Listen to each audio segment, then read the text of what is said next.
राजू एक ऐसा लड़का है जिसे गांव वाले निकम्मा समझते थे। माँ बाप कहते थे आवारा दोस्तों के साथ फिरने के बजाय मजदूरी करो, लेकिन वो निकम्मा यूं ही गलियों में फिरता रहता। आखिर माँ बाप तंग आ गए और उसे परदेस भेज दिया। परदेस में उसे एक सुनसान रेगिस्तान में काम मिला और वो वहीं काम करता रहा। इसी सुनसान खतरनाक रेगिस्तान में एक तूफानी रात अचानक 5 अरबी लड़कियां आ गईं। उन्हें मदद की जरूरत थी और राजू ने उनकी मदद की, और फिर वो 5 अरबी लड़कियां राजू के साथ रात गुजारने लगीं। राजू उन्हें ऐसा पसंद आया कि उन्होंने राजू को अपने पास नौकरी पर रख लिया और तनख्वाह से डबल पैसे देने लगी। लेकिन सवाल ये है, वो ऐसा क्यों कर रही थी? क्या राजू ने उन्हें ब्लैकमेल किया या वो वाकई राजू के इश्क में गिरफ्तार हो गई? ये जानने के लिए इस वाकये को आखिर तक जरूर देखें। भारत के एक दूर दराज इलाके में एक छोटा सा गांव था। उस गांव में एक कच्चा सा मिट्टी का घर था जो निहायत सादा और गरीबी का अक्स था। उस घर में 3 लोग रहते थे, राजू, उसकी माँ और उसका बाप। राजू एक मेहनती लड़का था, जिस्मानी काम से नहीं घबराता था, लेकिन उसमें एक बहुत बड़ी कमजोरी थी, वो पढ़ाई से जी चुराता था।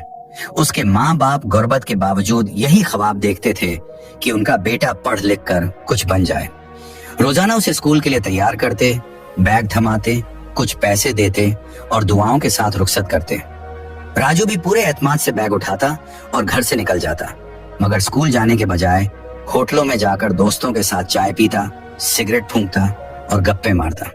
कई बार फिल्म देखने भी चला जाता, और जब स्कूल छुट्टी का वक्त होता तो वापसी ऐसे करता जैसे सारा दिन तालीम में गुजारा हो।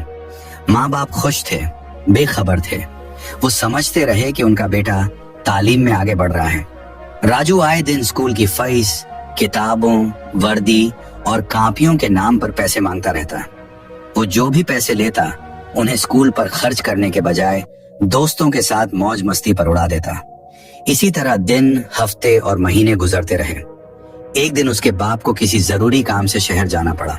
शहर पहुंचकर थकन और सर दर्द महसूस हुई तो उसने एक छोटे से होटल में जाकर चाय पीने का सोचा। जैसे ही वो होटल में दाखिल हुआ, उसकी आंखें फटी की फटी रह गईं।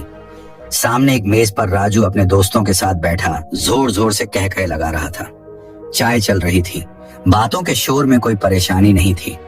बाप ये मंजर देखकर जैसे सन्न हो गया, दिल धक से रह गया। वो कुछ लम्हे दरवाजे पर साकित खड़ा रहा, फिर आहिस्ता आहिस्ता कदमों से राजू के करीब जाकर बैठ गया। राजू की नजर जैसे ही बाप पर पड़ी, उसका रंग फक हो गया, हाथ पांव कांपने लगे, आंखों में शर्मिंदगी तैरने लगी। बाप ने नरमी से मगर गहरे दुख के साथ कहा, बेटा, ये वही पैसे हैं ना जो तुम हमसे रोज स्कूल बैग, वर्दी और किताबों के बहाने लेते हो, यहाँ बैठकर चाय पीने और हंसी मजाक करने के लिए? राजू ने फौरन झूठ बोलने की कोशिश की। बाबा, आज स्कूल में छुट्टी थी, उस्ताद नहीं आए तो मैं दोस्तों के साथ चाय पीने आ गया। मैं रोज स्कूल जाता हूँ, कभी छुट्टी नहीं करता, आपको पता है ना। बाप ने राजू की बात सुनी, लेकिन वो अंदर ही अंदर सब कुछ समझ चुका था। वो जान गया था कि उसका बेटा काफी दिनों से उसे धोखा दे रहा है, मगर फिर भी वो खामोश रहा। सिर्फ इतना कहा, बेटा, अगर स्कूल में छुट्टी थी तो घर आ जाते, मेरे साथ खेतों में काम कर लेते। तुम जानते हो ना, अब मैं बूढ़ा हो चुका हूँ। सख्त गर्मी हो या सर्दी, मैं खेतों में दिन भर काम करता हूँ ताकि तुम पढ़ सको, कुछ बन सको। मैं तो दिन गिन रहा हूँ कि तुम्हारी पढ़ाई पूरी हो, तुम्हारी नौकरी लगे और मैं ये खेतों का बोझ छोड़ दूं।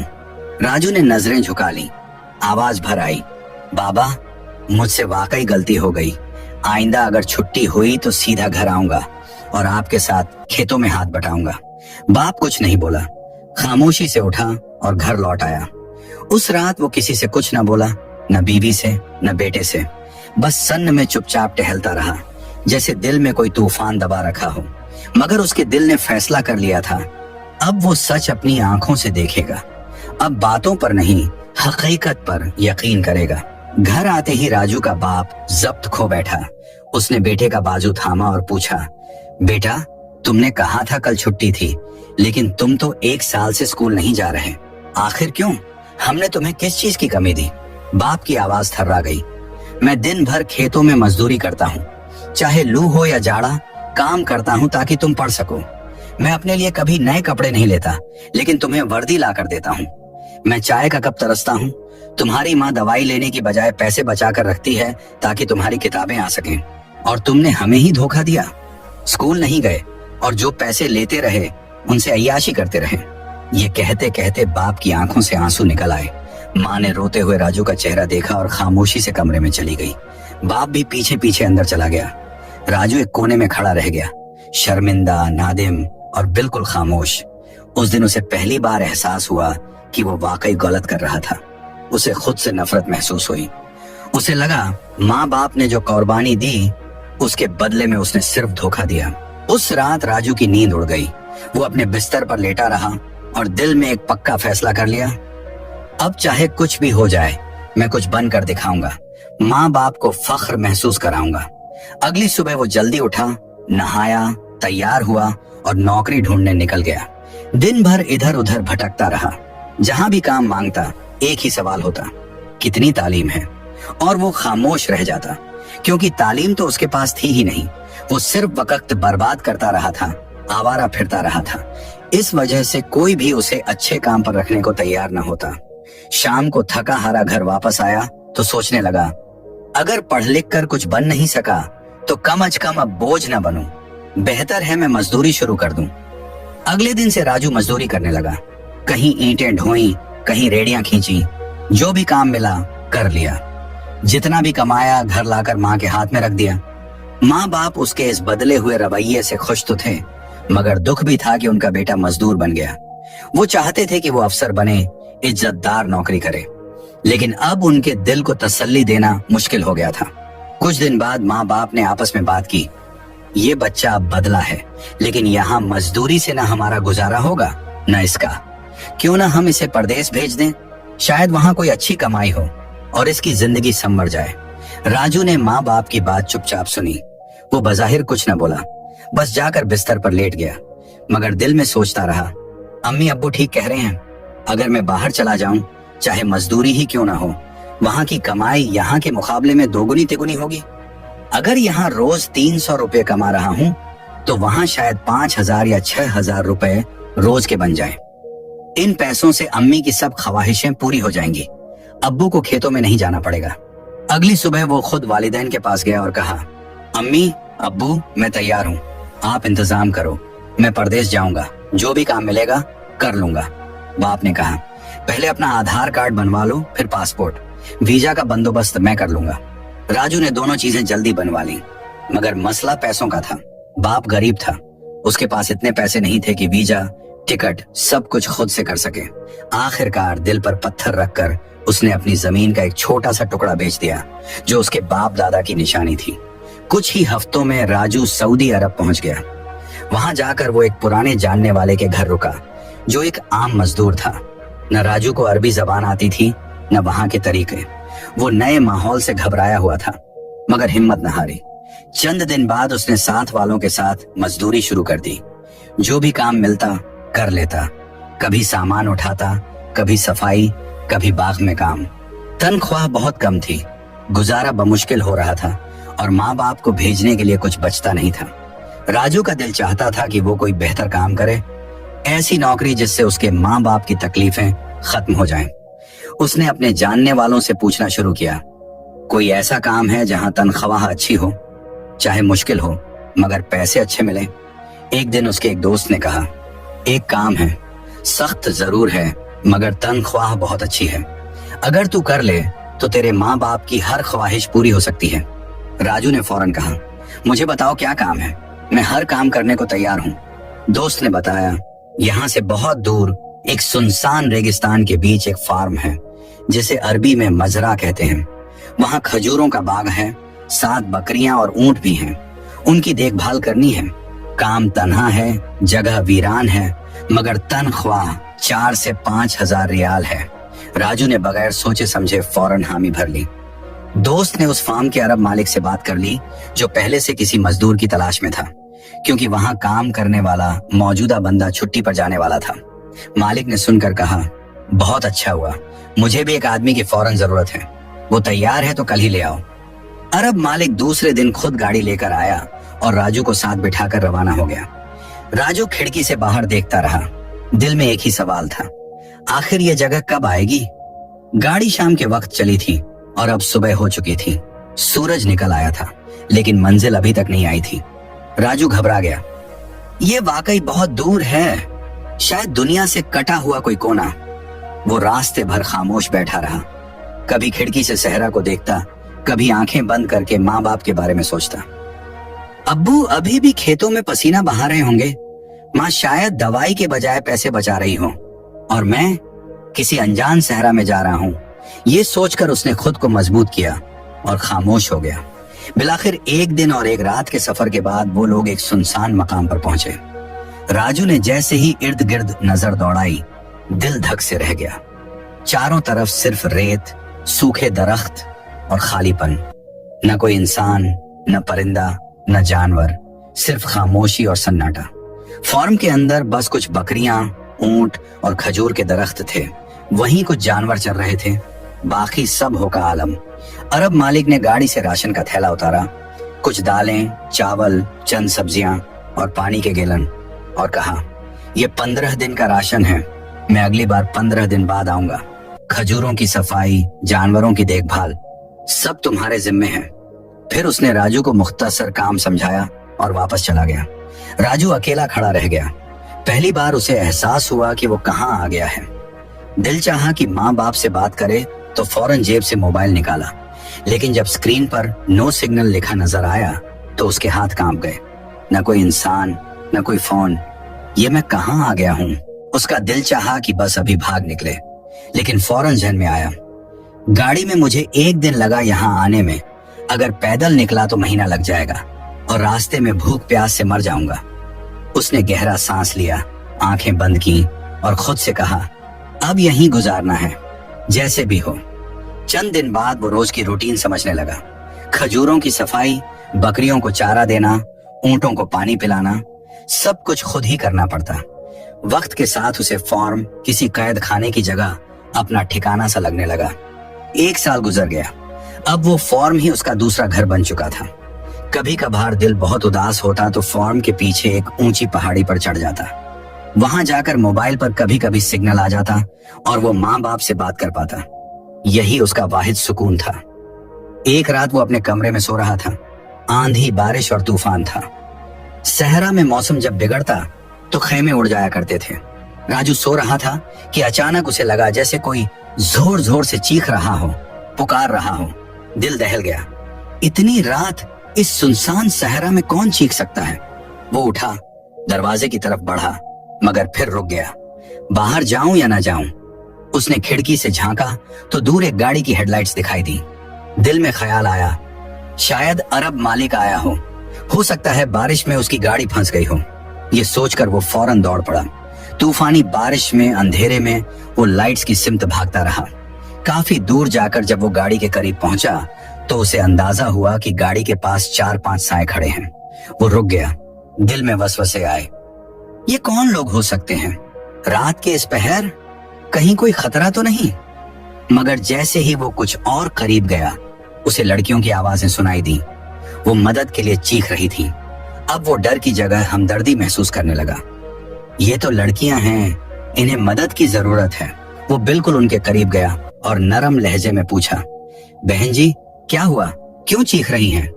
लड़कियां एकदम राजू के पास आ गईं। वो थर थरा रही थीं और बोली, शुक्र है अल्लाह का, कोई इंसान तो मिला। हमें लगा था कोई जंगली जानवर हमें खा जाएगा। राजू ने उन्हें तसल्ली दी, घबराएं नहीं, बताएं क्या हुआ है। उनमें से एक ने कहा, हम घूमने निकले थे, अचानक रेत का तूफान आया और हम रास्ता भटक गए। मोबाइल पर सिग्नल भी नहीं थे और फिर ये बारिश शुरू हो गई। हम यहाँ फंस गए, गाड़ी बंद हो गई। हमें कुछ समझ नहीं आ रहा था, बस अल्लाह से दुआ कर रहे थे कि कोई आ जाए। राजू ने दूर अपने फार्म की तरफ इशारा किया और बोला, उधर मेरे रहने की जगह है, वहां चलिए, बारिश से बचें, वहां आराम भी हो जाएगा। लड़कियां फौरन उसके साथ चल पड़ी। राजू उन्हें फार्म पर ले आया, पानी दिया, उनकी बात सुनी और तसल्ली दी। आप बेफिक्र हो जाएं, अब मैं हूं, आप महफूज हैं। सुबह होते ही मैं आपको रास्ता समझा दूंगा। राजू के पास सिर्फ एक कंबल और एक तकिया था। उसने वो दोनों लड़कियों को दे दिए और खुद कोने में बैठकर जागता रहा जैसे कोई चौकीदार। बारिश और तूफान में भी उसका दिल खुश था। कम अज कम इतनी तन्हाई के बाद आज इंसानों की आवाज सुनने को मिली। सारी रात राजू कमरे के एक कोने में बैठा रहा। बाहर तूफानी बारिश थी, आंधी की आवाजें दिल दहला रही थीं, लेकिन अंदर उसके दिल में एक अजीब सा सुकून था। बरसों बाद उसे इंसानों की मौजूदगी का एहसास हुआ था। पांचों लड़कियां जल्द ही थकन के 22 सो गईं, लेकिन राजू जागता रहा, उनके चेहरों को देखता और सोचता, शुक्र है कम अज कम कोई बात करने वाला, कोई सुनने वाला तो मिला, वरना यहाँ तो पिछले 1.5-2 साल में सिर्फ वो अरब मालिक आता था, वो भी सिर्फ हर 15 दिन बाद राशन देता और वापस चला जाता। ये पहला मौका था कि किसी ने उसके साथ एक रात गुजारी, और वो भी बेलौस। सुबह हुई तो राजू ने फौरन चूल्हा जलाकर चाय बनाई, नाश्ता तैयार किया। जैसे ही लड़कियां जागी, वो खुश इखलाकी से बोला, चलें नाश्ता करें, फिर मैं आपको रास्ता भी समझा दूंगा।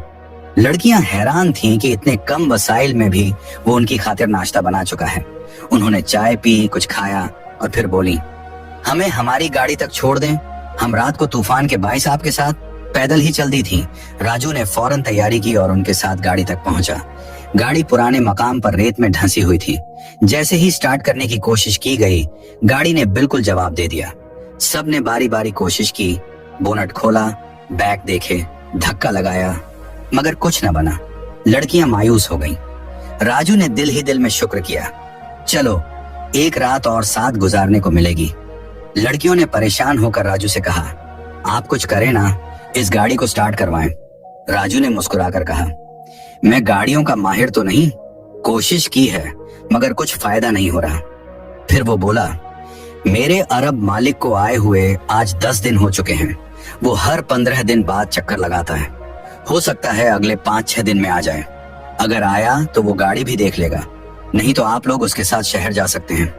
लड़कियां आपस में मशवरा करती हैं और आखिरकार मान जाती हैं। चलो कुछ नहीं तो 5 दिन और सही, यहाँ तो महफूज हैं। राजू उन्हें वापस अपने कमरे में ले आता है। अब वो लड़कियां पहले की तरह डरी सहमी नहीं थी, उनके चेहरों पर मुस्कुराहट थी। वो राजू से सवाल करने लगी, आप कहाँ से हो? राजू ने सादगी से जवाब दिया, मैं इंडिया से हूँ। इतने सुनसान वीरान सहरा के बीच आप कैसे रह लेते हो? ऐसी क्या मजबूरी है? राजू ने गहरी सांस ली और अपनी पूरी कहानी सुना दी कि वो कैसा नाफरमान बेटा था, स्कूल नहीं जाता था, वालिदैन को धोखा देता रहा। आखिरकार जब माँ बाप को सब कुछ पता लगा तो शर्मिंदगी में उसने खुद को बदलने की कोशिश की। फिर मजदूरी करने लगा, मगर वो भी काफी न थी, इसलिए वो परदेश चला आया ताकि वालिदैन की तमन्नाएं पूरी कर सकें। लड़कियां खामोश सुन रही थीं, उनके चेहरों पर हमदर्दी झलक रही थी। एक लड़की आहिस्ता से बोली, आपके इंडिया में इतनी गुर्बत है? क्या लोग वाकई सिर्फ रोटी के लिए परदेश आ जाते हैं? राजू ने नरमी से कहा, हाँ, हमारे यहाँ अब भी लाखों लोग ऐसे हैं जिन्हें 2 वक्त की रोटी भी मैसर नहीं। ये सुनकर लड़कियां हैरान हो गईं। उनमें से एक बोली, हमारे यहाँ तो बचपन से हर चीज आसानी से मिल जाती है, हमें कभी अंदाजा ही नहीं हुआ कि दुनिया में ऐसी भी जिंदगी है। राजू की सादगी और सच्चाई उनके दिल को छू गई। वो उससे भारत के बारे में सवाल करने लगी, वहां के लोग कैसे होते हैं, मौसम कैसा होता है, आपके घर में कौन कौन है? राजू ने हंसते हुए सब बताया। उसने अपने गांव की नदियां, दरख्त, हरे भरे खेत और छोटा सा घर बयान किया। लड़कियां इतना सुनकर हैरत में डूब गईं और दिल ही दिल में सोचने लगी, हमें जरूर भारत जाना चाहिए, ऐसा सादा और खूबसूरत मुल्क। उन्होंने राजू से वादा किया, अगर हम कभी भारत आए तो आपके घर जरूर आएंगे। राजू मुस्कुराया, यकीनन, अगर मैं उस वक्त भारत में हुआ तो आप सबको अपने हाथों से चाय बनाऊंगा। लड़कियां हंसने लगी, नहीं, हम आएंगे तो आपको भी साथ लेकर जाएंगे। राजू भी हंस दिया। उसी हंसी मजाक में दिन गुजरने लगे। 5 दिन गुजर गए मगर अरब मालिक नहीं आया। लड़कियां परेशान होने लगी। आपने कहा था 15 दिन के बाद वो आता है, अब 6 दिन हो चुके, अभी तक नहीं आया। राजू भी फिक्रमंद हो गया, हाँ मैं भी हैरान हूँ, और सच कहूँ तो राशन भी खत्म होने वाला है। लड़कियां ये सुनकर मजीद परेशान हो गईं। उन्होंने दिल ही दिल में फैसला किया, जब हम वापस शहर पहुंचेंगे तो सब कुछ अपने माँ बाप को बताएंगे और इस राजू जैसे इंसान को इस सुनसान कैद खाने से निकालकर बेहतर जिंदगी देंगे। लड़कियों ने दिल में फैसला कर लिया था, हम राजू को इस वीरान रेगिस्तान से निकालकर अपने साथ रखेंगे। ऐसा सादा, ईमानदार और मुखलिस इंसान किस्मत से ही मिलता है। उसी शाम अरब मालिक फॉर्म पर पहुंचा। राजू ने सारी बात साफ साफ बता दी कि कैसे 5 लड़कियां बारिश में फंस गईं और पिछले 5 दिन से वो उसके साथ रह रही थी।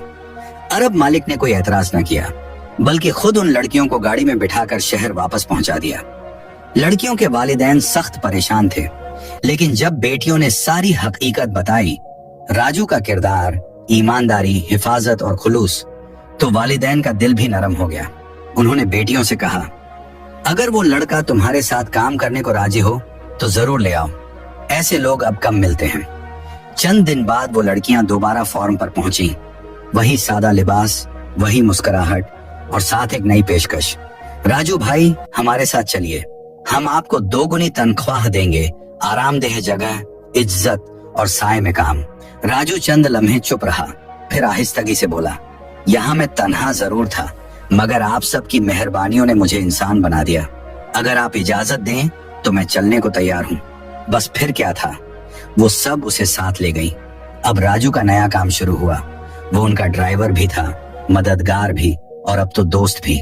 जहाँ जाना होता वो गाड़ी लेकर चल पड़ता, वापस ले आता, बाजार से राशन लाता, घर की सफाई, जरूरत की चीजें, सब कुछ संभालता। मगर इन सब से बढ़कर वो शामें, जब सब मिलकर बैठते, चाय पीते, बातें करते, हंसते और एक दूसरे को संभालते। 5 लड़कियां अब राजू को सिर्फ एक मददगार नहीं, एक दोस्त, एक साथी समझने लगी थी। राजू भी उनके साथ खुलने लगा। अपनी माजी की बातें, बचपन की शरारतें, माँ बाप की कुर्बानियां, सब कुछ उनके साथ बांटता। वक्त जैसे उड़ने लगा। राजू को 2 साल हो गए थे इंडिया गए बगैर। लड़कियों ने उससे एक दिन पूछा, राजू तुम कब से घर नहीं गए? उसने नजरें झुकाई। 2 साल हो गए, लेकिन यहाँ इतना मसरूफ रहा कि वक्त का पता ही नहीं चला। लड़कियों ने मशवरा किया, तुम छुट्टी पर जाओ, हम तुम्हें अच्छी खासी रकम देंगे, शॉपिंग भी करवा देते हैं। तुम माँ बाप के पास जाओ, कुछ वक्त गुजारो, फिर वापस आ जाना।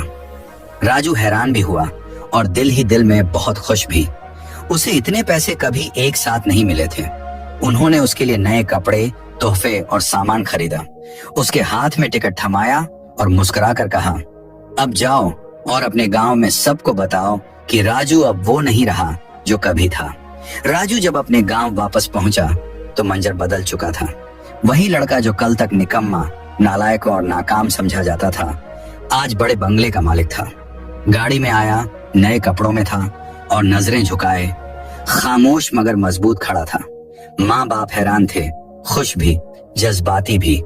बाप ने राजू के कंधे पर हाथ रखा और कहा, बेटा अब तो सब कुछ है, अच्छा घर, इज्जत, गाड़ी, अब शादी कर लो, हम तुम्हारी दुल्हन लाएंगे।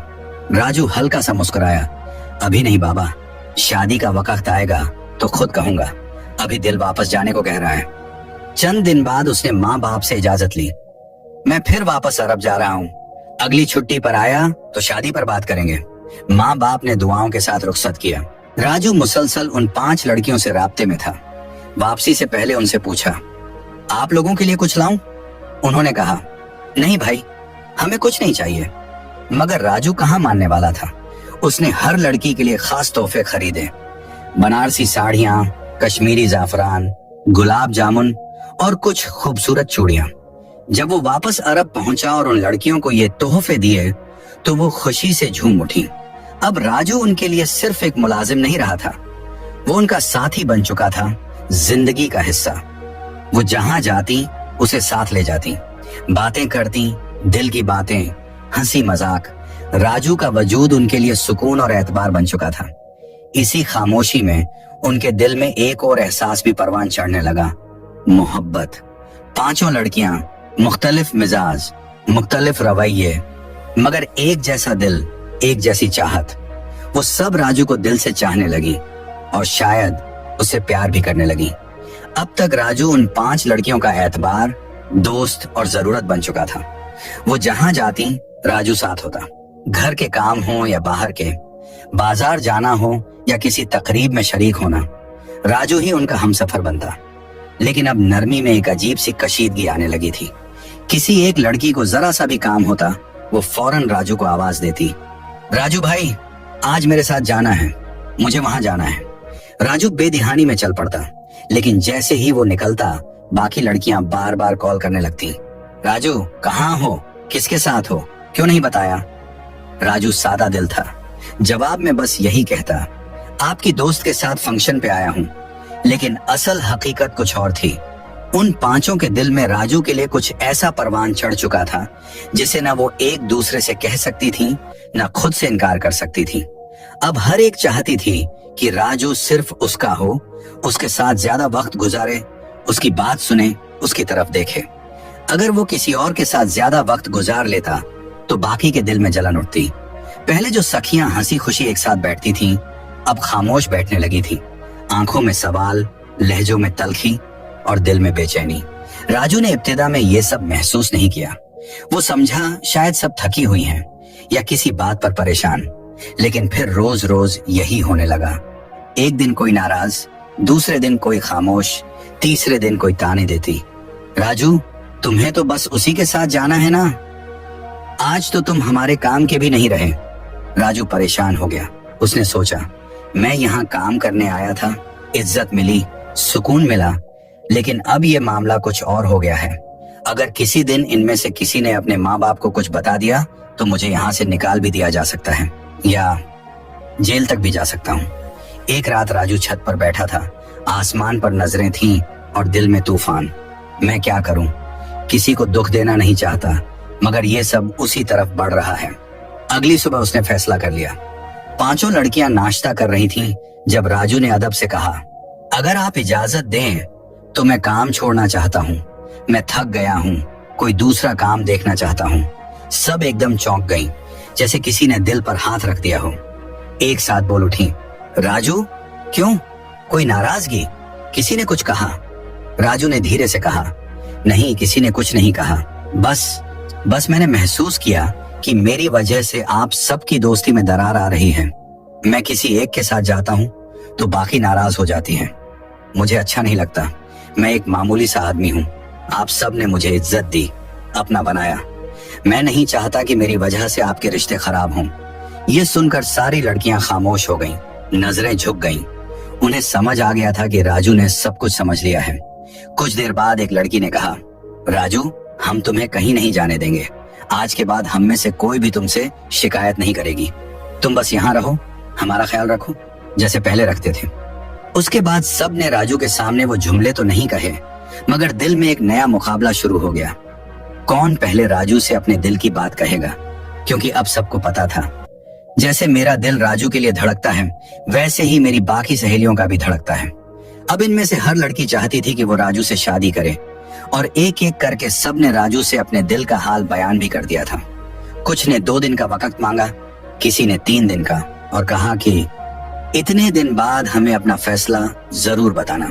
राजू परेशान हो गया था। उसके दिल में मोहब्बत तो थी, लेकिन जवाब देना मुश्किल था। मैं सबसे शादी नहीं कर सकता, और जिससे भी करूंगा बाकी नाराज हो जाएंगी, और फिर मैं हूं कौन? उनका ड्राइवर, मजदूर, अपना खर्चा भी उन्हीं के दिए पैसों से चलाता हूं। उसने आखिर एक फैसला किया। 5 लड़कियों को एक जगह बुलाया, सब एक साथ आ गईं, तो राजू ने बड़ी सादगी से कहा, आप सब मेरे लिए बहुत मोहतरम हैं, आपने मुझे इज्जत दी, प्यार दिया, लेकिन मैं सिर्फ एक गरीब इंडियन लड़का हूँ। जो पैसे आप देती हैं उन्हीं से अपने माँ बाप को खर्च भेजता हूँ, खुद भी गुजारा करता हूँ। अगर मैं आप में से एक से शादी करता हूँ तो बाकी 4 नाराज होंगी, दूसरी से करूंगा तो तीसरी नाराज होगी, और सच ये है मैं सिर्फ एक शादी कर सकता हूँ। न दिल इजाजत देता है, न धर्म और न हालात। लड़कियां खामोश हो गईं, सब ने सर झुका लिया। उनके चेहरों पर वो पहली बार एक जैसा सवाल था, हम किस लिए हारें और किसके लिए जीतें?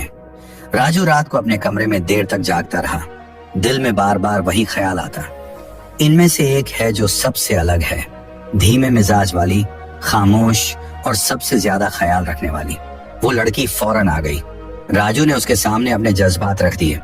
मैं तुमसे सच्ची मोहब्बत करता हूँ, अगर तुम भी मुझे चाहती हो तो निकाह करते हैं और आज रात ही वापस इंडिया चलते हैं। लड़की खामोश रही, फिर बोली, मैं माँ बाप को तो मनवा सकती हूँ कि मैं तुमसे शादी कर रही हूँ, लेकिन वो ये नहीं मानेंगे कि मैं तुम्हारे साथ इंडिया जाकर रहूंगी। राजू ने धीरे से कहा, अगर तुम सच्ची मोहब्बत करती हो तो कुर्बानी देनी पड़ेगी। मुझे तुम्हारी दौलत नहीं चाहिए, सिर्फ तुम चाहिए। लड़की ने आंखों में आंसू लिए कहा, अगर तुम मेरे लिए अपना मजहब छोड़कर मुसलमान बनने को तैयार हो तो मैं अपने मुल्क, अपनी ऐश और आराम भरी जिंदगी छोड़कर तुम्हारे साथ इंडिया चलने को तैयार हूं। राजू ने कहा, अगर तुम मेरी मोहब्बत में इतनी बड़ी कुर्बानी दे सकती हो तो मैं भी तुम्हारे लिए इस्लाम कबूल करता हूं, दिल से। वहीं सादगी से दोनों का निकाह हुआ। अगले दिन वो दोनों इंडिया आ गए। राजू ने अपने माँ बाप के कदम छुए और उनसे कहा, यही है मेरी कफील भी, मेरी बीवी भी और मेरी जिंदगी का सबसे बड़ा सच भी। माँ बाप की आंखें खुशी से भर आईं। उन्होंने बहू को सीने से लगाया, उसका एहतराम किया कि ये वो लड़की है जिसने हमारे बेटे को इंसान बनाया। अगर आपको ये कहानी अच्छी लगी हो तो कमेंट में जरूर बताएं। क्या आप राजू और अरबी लड़की की कहानी का पार्ट 2 देखना चाहते हैं?